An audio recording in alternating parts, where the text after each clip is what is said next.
नमस्कार दोस्तों, स्वागत है आपका आज के इस वीडियो में। और आज हम समरी डिस्कस करने वाले हैं जीबी शॉ का जो प्ले है कैंडिडा, जो कि 1895 में प्लीजेंट प्लेस कलेक्शन के अंदर आया था। तो दोस्तों आज हम इस प्ले को जानने वाले हैं। इस प्ले के सबटाइटल की अगर बात की जाए तो ए मिस्ट्री नाम से इसका सबटाइटल है। और उस टाइम के एक ड्रामाटिस्ट हेनरी इब्सन जो थे, उनका एक प्ले था द डॉल्स हाउस। सेम उसके जैसे इसकी स्टोरी है, लेकिन जीबी शॉ ने इसे अलग तरीके से पेश किया है। तो आइए जानते हैं इस प्ले की समरी को। प्ले की अगर बात की जाए तो एक उस टाइम के जो विक्टोरियन इरा था, उस टाइम के लंदन की एक खूबसूरत कहानी ये है। तो आइए जानते हैं इसको। सुबह का समय है। इसमें जो पहला कैरेक्टर है वो है जेम्स मॉरेल, जो कि एक बहुत बड़ा मशहूर पादरी है, यानी प्रीस्ट है चर्च में। अपने घर का काम कर रहे हैं। वे बहुत ज़्यादा बिजी रहते हैं और हमेशा स्पीच देते हैं चर्च में। उनकी बहुत ज़्यादा इज्जत है। उनके साथ उनकी सेक्रेटरी प्रोस्पाइन भी है, जिसका नेम है प्रोस्पाइन। तभी उनका एक साथी जिसका नाम है लेक्सी काम पर थोड़ा लेट पहुंचता है। उसे पता चलता है कि जो मोरेल की पत्नी है यानी कैंडिडा है, बच्चों के साथ छुट्टियों से वापस आ रही है। मोरेल अपनी पत्नी की बहुत तारीफ़ करते हैं और लेक्सी को भी शादी करने की सलाह देते हैं। पर पादरी के जाते ही प्रोस्पाइन चिढ़कर कहती है कि मोरेल हर वक्त अपनी पत्नी का गुणगान क्यों करते रहते हैं, यानी हर समय वो कैंडिडा का गुणगान क्यों करते रहते हैं, इतनी अच्छी तो है नहीं वो। इसके बाद कैंडिडा के जो पिता हैं मिस्टर बर्गेस वहाँ आते हैं। मोरेल और उसके जो ससुर हैं मिस्टर बर्गेस की आपस में बिल्कुल नहीं बनती हैं। सालों पहले मोरेल ने बर्गेस की इसलिए बुराई की थी क्योंकि वो अपने वर्कर को बहुत कम पैसे देते थे। दोनों के बीच काफ़ी बहस होती है, पर आखिर में वे सुलह कर लेते हैं। तभी कैंडिडा घर पहुंचती है। उसके साथ एक आदमी है यूजीन मार्चबैंक्स। इसका नाम याद रखना, यूजीन मार्चबैंक्स। ये एक 18 साल का लड़का है और एक पोएट है, यानी कविताएं लिखता है। मार्चबैंक्स बहुत शर्मीला है और घबराने वाला है थोड़ा। जब वे अकेले होते हैं तो मार्चबैंक्स अचानक मोरेल से कहता है कि वह कैंडिडा से प्यार करता है। वो इतनी बड़ी बात कहता है कि वो कैंडिडा, जो कि एक शादीशुदा औरत है, उससे प्यार करता है। मॉरल उसका काफ़ी मजाक उड़ाता है, उसे गुस्सा भी आता है और कहता है कि तुम्हारा प्यार बचकाना है। बचकाना प्यार कहते हुए उसको टाल देता है। इस पर मार्चबैंक्स भड़क जाता है और कहता है कि कैनेडा को प्यार और आज़ादी चाहिए, तुम्हारे बोरिंग भाषण नहीं चाहिए। दोनों के बीच ज़बरदस्त झगड़ा हो जाता है और मॉरल उसे घर से निकालने को कह देते हैं। कहता है कि जल्दी से इस घर से निकल जाओ आप। पर तभी कैनेडा वहाँ पर आती है और मार्चबैंक्स को लंच के लिए रोक लेती है और वो मान भी जाता है। अब नेक्स्ट सीन में हम देखते हैं कि अब ड्राइंग रूम में मार्चबैंक्स अकेला है। तभी प्रोस्पाइन जो सेक्रेटरी है वो अंदर आती है। मार्चबैंक्स अपनी कविताओं वाली बातें शुरू कर देता है कि और कहता है कि मन की बात कहना कितना मुश्किल होता है। प्रोस्पाइन जो उसकी सेक्रेटरी है, पहले तो चिढ़ती है पर फिर भावुक हो जाती है और बातों बातों में इशारा करती है कि वह भी किसी से प्यार करती है। मार्चबैंक्स तुरंत समझ जाता है कि वह मोरेल यानी प्रीस्ट से प्यार करती है, जो कि कैनेडा का हस्बैंड है। वह हैरान होकर पूछता है कि क्या कोई उस आदमी से प्यार कर सकता है जो सिर्फ उपदेश देता रहता है। प्रोस्पाइन सीधा जवाब देती है कि बिल्कुल कर सकता है। इसके बाद मिस्टर बर्गेस आते हैं और प्रोस्पाइन से उनकी थोड़ी कहासुनी हो जाती है। जब मॉरल कमरे में आते हैं तो मार्चबैंक्स इस बात पर गुस्सा जाहिर करता है कि कैनेडा घर के छोटे मोटे काम यानी जैसे झाड़ू पोछा या सफाई क्यों कर रही है। उसे लगता है कि कैनेडा जैसी खूबसूरत महिला को ये सब नहीं करना चाहिए, वो किसी और काम के लिए बनी है। धीरे धीरे मोरेल को डर लगने लगता है। उसे महसूस होता है कि यह छोटा सा जो मार्चबैंक्स है उसकी बातों का करारा जवाब दे रहा है और शायद उसकी शादी के लिए खतरा बन सकता है। जब सब चले जाते हैं और सिर्फ मोरेल और कैंडिडा अकेले होते हैं तो कैंडिडा कहती है कि उसे मोरेल की चिंता है क्योंकि वे बहुत ज़्यादा काम करते हैं। फिर वह एक चुपती हुई बात कहती है। वो कहती है कि दुनिया की हर औरत, यहाँ तक कि उसकी सेक्रेटरी प्रोस्पाइन भी मोरेल के प्यार में पागल है। कैंडिडा मजाक या सोच में कहती है कि उसका प्यार शायद किसी ऐसे इंसान के लिए ज़्यादा सही होता जिसे प्यार की ज़रूरत हो, जैसे कि मार्चबैंक्स। ये सुनकर मॉरेल, उसका थोड़ा दिल बैठ जाता है और वह बहुत परेशान टाइप का हो जाता है। मॉरेल ने उस रात का अपना जो लेक्चर था उसे भी कैंसिल कर दिया, ताकि घर पर रहकर वो अपनी पत्नी और मार्चबैंक्स पर नज़र रख सके।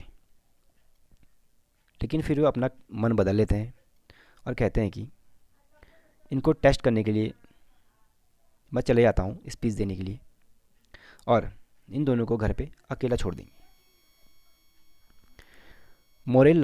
अपना लेक्चर देने चले जाते हैं और घर पर कैंडिडा और मार्चबैंक्स अब बिल्कुल अकेले आग के सामने बैठे हुए हैं।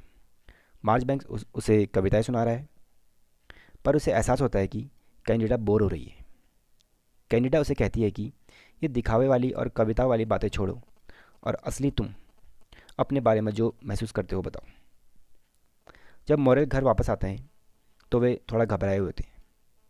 वे मार्चबैंक्स से पूछते हैं, क्या तुमने उसे सब बता दिया? मार्चबैंक्स कहता है कि उसने कुछ नहीं बताया, लेकिन वह मॉरेल को ताना मारते हुए कहते हैं कि तुम कैनेडा के लायक नहीं हो।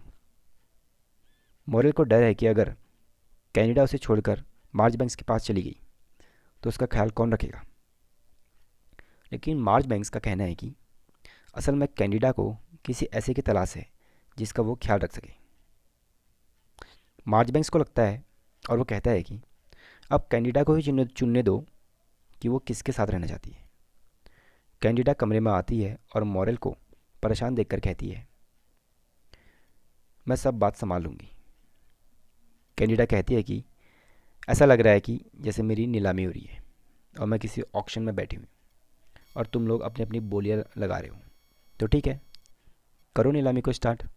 मॉरेल कहता है, वो बताता है अपनी ताकत के बारे में, उसके पास इतना पैसा है, घर की सारी सुख सुविधाएँ हैं और उसकी अथॉरिटी है, बहुत बड़ा रुतबा है उसके पास।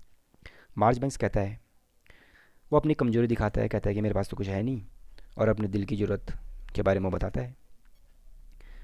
ये सब सुनने के बाद कैंडिडा एक बहुत बड़ा चौंकाने वाला फैसला सुनाती है। वो कहती है, मैं खुद को उसे सौंपती हूँ जो तुम दोनों में से कमज़ोर है। मार्चबैंक्स तुरंत समझ जाता है कि कैंडिडा ने मॉरेल यानी अपने पति को चुना है। कैंडिडा समझती है कि मार्चबैंक्स भले ही अकेला हो, लेकिन वो अंदर से मजबूत है और उसने बिना खुशी के जीना सीख लिया है। लेकिन मॉरेल तो पूरी तरह कैंडिडा पर ही निर्भर है। कैंडिडा उसके लिए माँ, बहन, पत्नी सब कुछ है। मॉरेल को लगता है कि वह घर का मालिक है, पर असल में कैंडिडा ही उसे संभालती है। मॉरेल को अपनी पत्नी की काफ़ी ज़्यादा ज़रूरत है, इसलिए कैंडिडा उसे चुनती है। मार्चबैंक्स अपनी हार मान लेता है और यह कहते हुए घर से निकल जाता है कि उसके दिल में एक सीक्रेट है। और ये कहानी यहीं पे समाप्त हो जाती है। अब जानते हैं, इसका थोड़ा एनालिसिस करते हैं। पूरी स्टोरी में हमें लगता है कि जो मार्चबैंक्स एक कमज़ोर कैरेक्टर है, क्योंकि वो 18 साल का बच्चा है, रोता है, शर्मीला है। वहीं मॉरेल ताकतवर है, क्योंकि वह समाज में इज्जतदार है और शानदार भाषण देता है। लेकिन अंत में कैंडिडा दिखाती है कि असली कमज़ोर उसका पति मॉरेल है। मॉरेल अपनी पत्नी के बिना एक कदम भी नहीं चल सकता। उसे हर चीज़ के लिए कैंडिडा का साथ और उसकी तारीफ चाहिए। उस टाइम का विक्टोरियन इरा, जिसमें यह माना जाता था कि पति घर का मालिक होता है और पत्नी उसकी गुलाम। लेकिन इस नाटक में जॉर्ज बर्नार्ड शॉ ने दिखाया है कि कैंडिडा ही घर की असली बॉस है। वो मॉरेल को एहसास दिलाती है कि तुम जो इतने बड़े पादरी हो, बने फिरते हो, वो सिर्फ इसलिए क्योंकि मैं पीछे रहकर सब संभालती हूँ। बताया गया है कि इसमें कैसे मॉरेल के लिए प्यार का मतलब है एक व्यवस्थित घर, इज्जत और पत्नी की सेवा। मार्चबैंक्स के लिए प्यार का मतलब है सोल कनेक्शन और उसकी पोइट्री।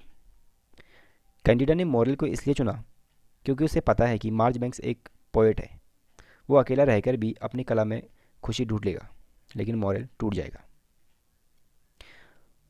अब जानते हैं कि जो मार्चबैंक्स है उसका सीक्रेट क्या है। जब मार्चबैंक्स आखिर में घर छोड़ देता है तो वो कहता है कि उसके दिल में एक राज है। वो राज यह है कि उसने समझ लिया है कि असली खुशी किसी और पर निर्भर होने में नहीं, बल्कि खुद की ताकत पहचानने में है। उसे समझ आ गया है कि उसे कैंडिडा जैसी सुरक्षा करने वाली औरत की ज़रूरत नहीं है। उसे तो अपनी कविता और अपनी आज़ादी की ज़रूरत है। इस नाटक का नाम कैंडिडा ही इसलिए रखा गया है क्योंकि पूरी कहानी इन दो मर्दों के इर्द गिर्द नहीं, बल्कि उस औरत कैंडिडा के ही इर्द गिर्द घूमती है। शॉ ने काफ़ी चालाकी से इस पूरी स्टोरी को लिखा है, क्योंकि उस टाइम विक्टोरियन इरा में औरतों को बिल्कुल प्रॉपर्टीज माना जाता था। पति जो बोलता था वही होता था। लेकिन यहाँ कैंडिडा खुद फैसला करती है। जब मॉरेल और मार्जबैंक्स उसके लिए लड़ रहे होते हैं तो वो उन्हें चुप करा देती है। वो कहती है कि मैं कोई नीलामी की चीज़ नहीं हूँ, फैसला मैं खुद करूँगी। ये एक यहाँ पे न्यू वुमेन का कॉन्सेप्ट जीबी शॉ ने दिखाया है। इसकी सबसे बड़ी पहचान यह है कि अपनी लाइफ के फैसले खुद लेना। आमतौर पर कहानियों में दिखाया जाता है कि औरतों को पति के प्रोटेक्शन की ज़रूरत होती है, लेकिन कैंडिडा इस सोच को उल्टा कर देती है। वो दिखाती है कि उसका जो पति है मॉरल, उस पर निर्भर है, न कि वो अपने पति पर। वो घर की इकोनॉमी, मॉरल की इमेज और उसकी मानसिक शांति सब खुद हैंडल करती है। वो मतलब एक तरह से घर का पिलर है। एक न्यू वुमेन के तौर पर कैंडिडा समाज के बनाए नियमों की वजह से मॉरल के साथ नहीं रुकती। वो इसलिए रुकती है क्योंकि उसे पता है कि मॉरल उसके बिना बर्बाद हो जाएगा। वो क्या करेगा उसके बिना? उसका मार्जबैंक्स के साथ फ्लर्ट करना या उसे घर में रुकने देना भी उस ज़माने के हिसाब से थोड़ा बोल्ड डिसीजन था। वो समाज की परवाह किए बिना अपनी इंटेलेक्चुअल पावर का यूज़ करती है। जीबी शॉ ने कैंडिडा को एक ऐसी औरत दिखाया जो बहुत ज़्यादा प्रैक्टिकल है।